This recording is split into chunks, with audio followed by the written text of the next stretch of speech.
What's going on, everyone? So, the upcoming Scream 7.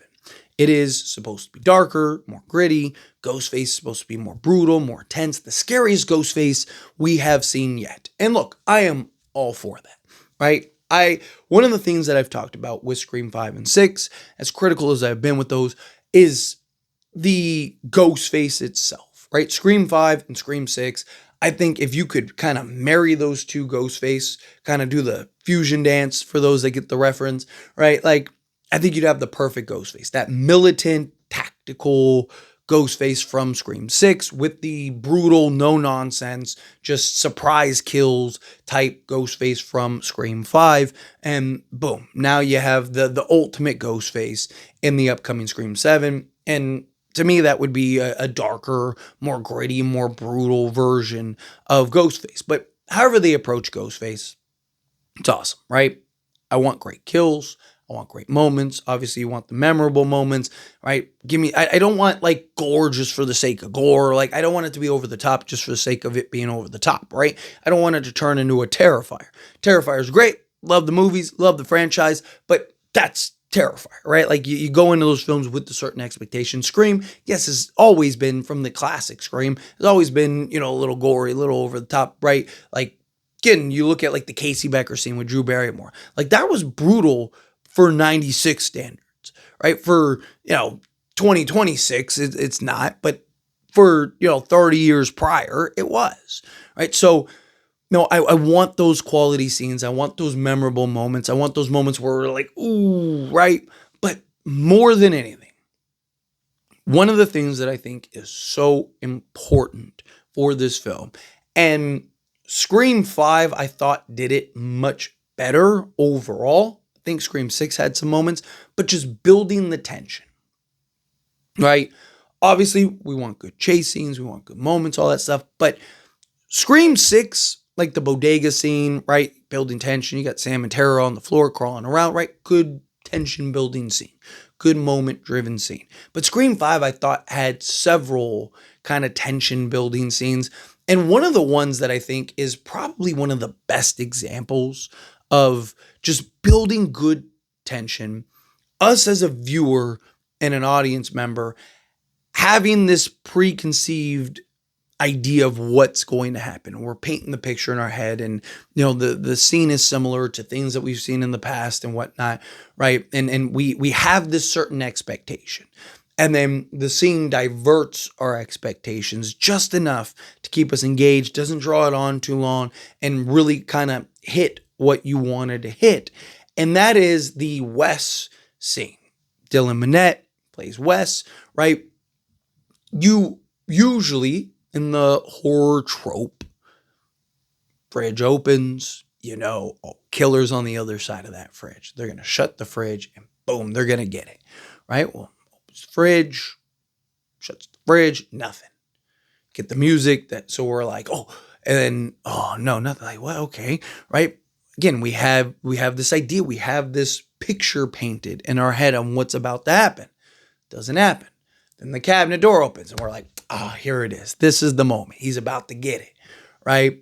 Cabinet door, right? Okay, they got us with the fridge. Got us in the first half, right? Got us in the first half with the fridge, coming back in the second half, and we know what's about to happen, right? Fridge opens, and then the cabinet opens, shut the cabinet, and then nothing, right? And we're like, oh, again, divert the expectation. And then you get that moment, right? When you least expect it. Built good tension, did what you need to do, leading into that scene, right? Before that scene happens. You have the emotional Judy scene where she's a good boy, right? Like all that stuff. She's trying to hurry up and run. And then even her, boom, just gets taken out, right? You think she's about to go into that house. Ghostface is probably going to be gone. She's going to find her son dead, right? Like that's usually what happens in these types of movies. So you painted this picture. You have this expectation, you have this belief on what you think is about to happen, and then divert those expectations, right? Mindy's basement scene.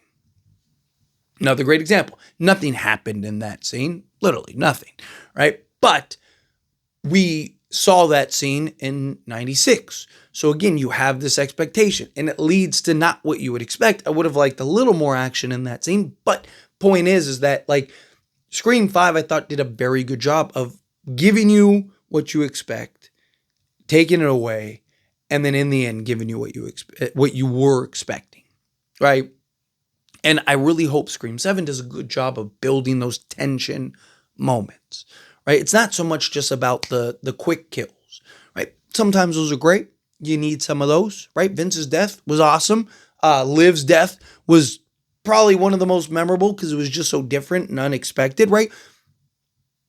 Some of those moments are important, right? But you also want to have a good tension building scene or two, right? You want to have a good moment or two where, you're putting the audience in this perspective, painting this picture. Now we again have these expectations, we have these thoughts. Scream has always done a good job of subverting those expectations. Kind of just have this built up moment. We're on the edge of our seats. We're excited. We're, locked in, right? And then ultimately, whatever the end result is, that the end result is, right? Because like usually when you get those scenes, like, oh, the character's gonna die, and just like think of Scream and think of some of the best moments from Scream have been those tension, like Gale Weathers scene in Scream 2 with the panels, great tension building. You have, again, you're building this expectation of like, she's about to turn the corner, he's about to get her, stab through the panel, whatever. She goes into the little, storage room or whatever. Boom. No lock. Oh no, what am I gonna do? Right? And you think you know what's gonna happen. You think oh, this is the moment Kale gets it. Fast forward, boom. Dewey's the one that gets it. Right? Dewey's the one that walks in and stepping on the pizza, and boom, he ends up getting it. Right? Like, you have these great tension building moments, these great tension building scenes, these moments throughout the Scream franchise that, I want them to continue, right? Don't lose sight of those moments trying to give you these quick doses, right? Trying to give you these quick hits, right? Yes, I want a brutal, dark, intense, over the top Ghostface, but I also want you to have those scenes that kind of marinate a little bit, right? Let the audience kind of take things in. Let the audience kind of, have their idea, right? And then build upon that idea and then give us, whatever the end result is, right? Those are the kind of things I really want to see, and I hope that the upcoming Scream 7 does a good job about that. But anyway, as always, this is a discussion. Pass a question on you. Let me know your thoughts and opinions down in the comments below. What do you think? If it were your thoughts, agree with me, disagree with me, kind of mixed in the middle. Do you want those type of scenes? Do you not? Love to hear it either way down in the comments below. That being said, if you haven't liked this video, hit that like button. Helps me a lot. So we enjoy these types of videos. Truly appreciate it. Not subscribe channel. What are you doing? Hit that subscribe button. Turn on the bell notifications. Appreciate y'all. See you in the next one. Thank you.